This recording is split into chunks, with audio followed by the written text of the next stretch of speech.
এ complete cricket show.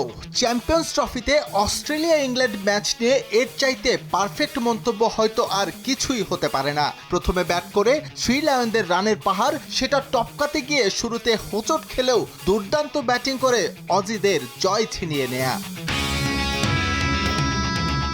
চাপের মধ্যে কিভাবে ব্যাট চালাতে হয় জস ইংলিশের বদৌলতে তা নিশ্চয়ই অবাক হয়ে দেখেছে ক্রিকেট বিশ্ব।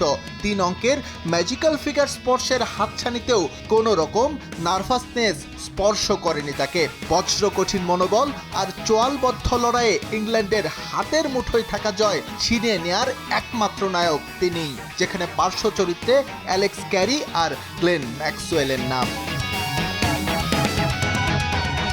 অথচ 352 রানের টার্গেটে খেলতে নেমে যাচ্ছে তাই শুরু অস্ট্রেলিয়ার। 21 রানে ট্রাভিস হেডের পর 27-এ নেই কাপ্তান স্মিথ। ম্যাথিউ শর্টকে সঙ্গে নিয়ে লাবুশেনের প্রতিরোধ, কিন্তু তা থেমে যায় 122 রানে লাবুশেন ফিরে গেলে। এরপর শর্ট দ্রুতই ফিরলে অজিদের জয় হয়ে ওঠে দূরের বাতিঘর।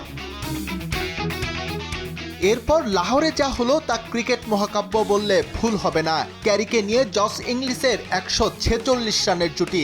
69 করে ক্যারি বিদায় নিলেও ম্যাক্সির মার কাটারি 32-এ 5 উইকেট হাতে রেখেই জয়ের বন্দরে অস্ট্রেলিয়া। 120 রানের অপরাজিত ইনিংস আসে ইংলিশের ব্যাট থেকে।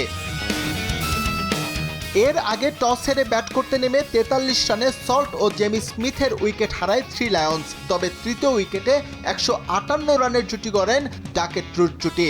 ব্যক্তিগত 68 করে বিদায় নেন জো রুট।